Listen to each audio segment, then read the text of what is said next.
অনেক দিন ধরে অনেক অপমান আমি সহ্য করেছি এবং সহ্য করছি। এমন একটা ভাব করে যেন ধোয়া তুলসী পাতা। ও যে ধোয়া তুলসী পাতা নয় না, বুঝলে মাসি, ও যে ধোয়া তুলসী পাতা নয়, আমি একদিন প্রমাণ করে ছাড়বো। আগে করার দিন হলে এরকম পারতো। ওর বাপের প্রশ্রয় পেয়ে পেয়েই তো এরকম কাজ করছে। হতো আমার বাড়ি এরকম হুটহাট করে কোনো লোক ঢুকতে পারতো? আরে বাবা, তার পয়সা আছে তা আমাদের কি? সেই তো।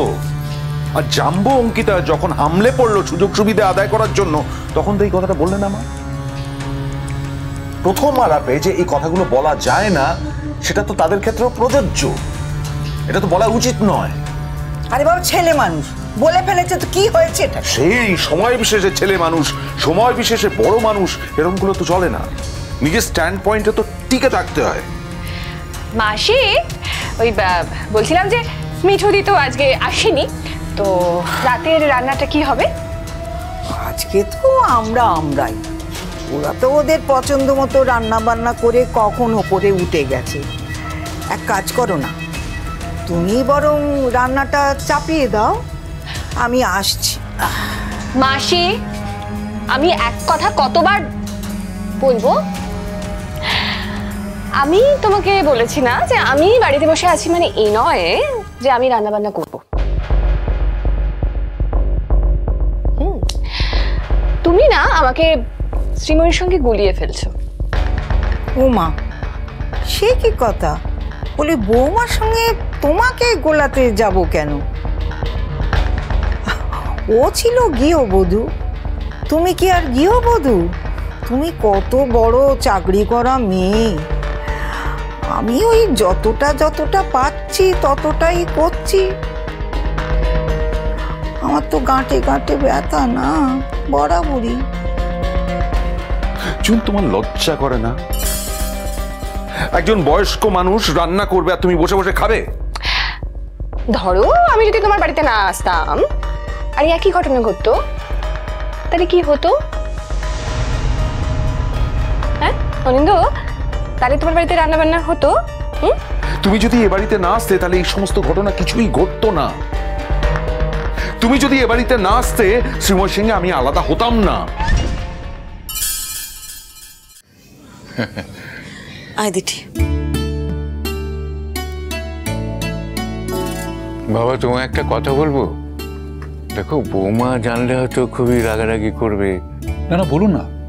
আসলে তুমি তো বৌমা স্কুলে ফান্ড করো, তো স্কুলে তোমার একটা জোর নিশ্চয়ই আছে। আসলে জানো তো, আমার বৌমা না ওই গ্র্যাজুয়েশনটা ঠিক করতে পারেনি। গ্র্যাজুয়েশনটা না করলে আবার ওরা পার্মানেন্ট হয়তো করবে না, এটা একটা বিরাট দুশ্চিন্তা। তুমি যদি ওদের একটু বলে কয়ে বৌমার পার্মানেন্ট করার ব্যবস্থা করে দাও, তাহলে আমার বৌমার খুব উপকার হয়। তোমার কথা নিশ্চয়ই ওরা ফেলতে পারবে না। দাদু ভাই, মা জানতে পারলে কিন্তু খুব দুঃখ পাবে, অফেন্ডেড হবে। আর তাছাড়া আঙ্কেল তো নিয়মের বাইরে গিয়ে কিছু করতে পারবে না।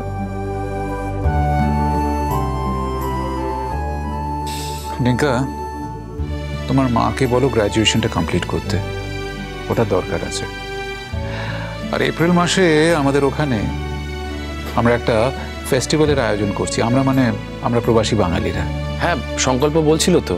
এই সংকল্প মুখে আমি প্রথম তোমার কথা শুনি।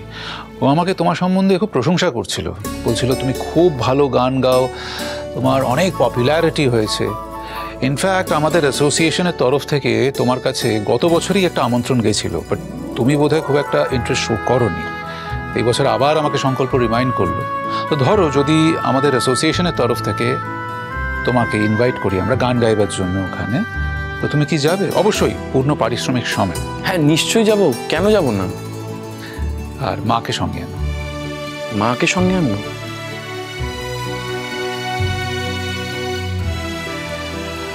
আমার ওদেশে কয়টা আউটলেটস আছে, আপনি জানেন কিনা জানি না। সেই আউটলেটসগুলোতে আমি একবার শ্রীময়ীকে নিয়ে যেতে চাই। বাংলার মুখ নাম দিয়ে যে আউটলেটসগুলো আমি খুলেছি, চেইন অফ আউটলেটস, তার পেছনে কিন্তু শ্রীময়ীর অনেক বড় কন্ট্রিবিউশন আছে। বৌমার কন্ট্রিবিউশন আছে? কলেজের দিনগুলোতে ওকে দেখে আমার মনে হতো একেবারে নিখুঁত বাংলার প্রতিচ্ছবি। তাই যখন ওদেশে গিয়ে বাংলার মুখ আউটলেটগুলো খুললাম, তখন back of the mind Sreemoyee ছিল। আর এই ঋণ শিকারের এত বড় সুযোগ পেয়ে ছেড়ে দেবো? আপনি সত্যি আমার মায়ের কথা ভেবেছিলেন? তোমার মায়ের ধরন ধারণটাই এরকম, আলাদা করে ভাবতে হয় না। যাকে দেখো, সব দিক সামলে যদি যেতে পারে খুব ভালো হয়। অবশ্য আমার আরেকটা প্ল্যানও আছে, সেটা শ্রীময়ী সামনে থাকলে ভালো হতো। খাবার দিয়েছি, আসুন বাবা আসুন। আরে দাঁড়াও দাঁড়াও বৌমা, রোহিত কিন্তু একটা দারুণ কথা বলেছে। কি?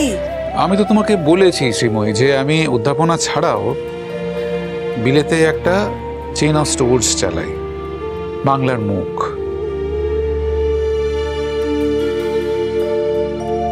তো ধরো ইংল্যান্ড আর আমেরিকাতে এর আউটলেটসগুলো ছড়িয়ে ছিটিয়ে আছে, কিন্তু আজ পর্যন্ত আমি আমার নিজের রাজ্যে, নিজের শহরে একটা আউটলেটও খুলিনি, খুলতে পারিনি। রাদার তার কারণ ভরসা করার মতো কাউকে খুঁজে পাচ্ছিলাম না। এখন আমি ঠিক করেছি যে কলকাতা শহরে একটা আউটলেট দিয়ে শুরু করব। এই ব্যাপারে তোমার একটু সাহায্য দরকার আমার। মানে তুমি যদি এটা পরিচালনার দায়িত্ব নিতে পারো তো আমার খুব উপকার হয়। আমি আমার স্কুল করে যদি সময় পাই আমি নিশ্চয়ই করব। মা, আঙ্কেল কিন্তু ব্রিলিয়ান্ট কাজ করে বাংলার, মানে আমাদের এখানকার সমস্ত জিনিসপত্র নিয়ে। আচ্ছা আঙ্কেল, এটার মধ্যে কি গান বাজনাও ইনক্লুড করা হয়? শুধু গান নয় টিঙ্কা, পুরো কনসেপ্টটাই বাংলাকে নিয়ে। বাংলা গান, বাংলা সামগ্রী, বাংলা সংস্কৃতি, এমনকি যে মেয়েরা যারা পয়সার অভাবে বলো বা অন্য কোনো সমস্যায় জর্জরিত হয়ে পড়াশোনা করতে পারছে না, তাদের পাশেও আমরা দাঁড়াই। ইনফ্যাক্ট বিদেশে এরকম অনেক মেয়ে আছে যারা সব রকম সহায়তা পেয়েছে আমাদের কাছ থেকে। তাই শ্রীময়ী, আমি ভাবছিলাম তুমি যদি এর দায়িত্বটা নিতে পারতে সত্যি খুব হেল্প হতো আমার। আপনি আমাকে একটা দায়িত্ব দিতে চাইছেন আর আমি সেটা নেব না, তা কি করে হয়? তবু বলছিলাম, মানে আমার স্কুলের যে টাইমিং তার সঙ্গে যদি আপনাদেরটা না মেলে, এত বড় একটা কাজের জন্য আপনাদের নিশ্চয়ই সারাদিনের জন্য একটা লোক দরকার। শুধু সারা দিনের জন্য নয়, 24 ঘন্টার জন্য, মানে 24x7। অ্যাকচুয়ালি শ্রীময়ী, আমি একজন ডাইরেক্টর চাইছি যে পুরো ব্যাপারটা পরিচালনা করবে। আর সে শুধু লোক হলে হবে না, নিজের লোক হতে হবে। মানে তুমি যদি চেনটাকে নিজের বলে মনে করো তাহলে আমার মনে হয় তোমার সময়ের অভাব হবে না। মা, মা আঙ্কেল আমাকে না এপ্রিল মাসে গান গাইতে যেতে বলছেন, আর সঙ্গে করে তোমাকেও নিয়ে যেতে বলেছেন। না না না, আমি আমি কোথাও যাব না। অসুবিধা থাকলে যেও না। আমি তো কাউকে কোনোদিন জোর করিনি, করিও না। আমি শুধু আমার এক্সপেকটেশনটা জানালাম। তুমি যদি আমার বাংলার মুখ আউটলেটসগুলো একবার দেখে আসতে পারতে, তোমার এখানে কাজের সুবিধা হতো। কিন্তু আমি বাবাকে ফেলে, দিদিকে ফেলে কি করে? না, অসুবিধা থাকলে যেও না। জোর করছি না, যেতে পারলে ভালো হয়। বাকিটা তোমার যদি ইচ্ছে হয় তাহলে। সে তো অনেক দূর বাবা, আমি তো সব ভাবতেও পারি না। টিঙ্কা যাচ্ছে, এই তো অনেক বড় কথা। খাবার দিচ্ছি, আর খেতে। জানো তো বৌমা, বিপর্যয়ের সময় কোনো কোনো সময় মানুষ ঈশ্বরের মতো এসে পাশে দাঁড়ায়। রোহিতকে আমার ঠিক তাই মনে হচ্ছে।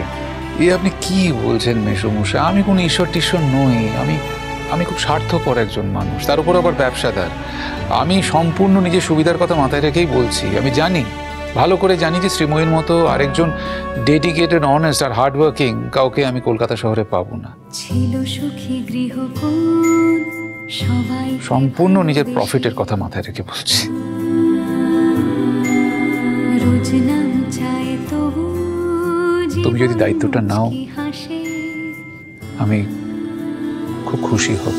হঠাৎ অন্য হাওয়া, আয়না খুঁজছে মুখ, একটু ভালো লাগায় ইচ্ছে কুড়োয় সুখ। শ্রীময়ী আজকে যে শ্রীময়ীর এই অবস্থা, ওর সবকিছু ভেঙে গেছে, ওর ঘর ভেঙে গেছে। এই ভেঙে যাওয়ার পেছনে একজন কারিগর তো তুমি নিজেও, তাই না?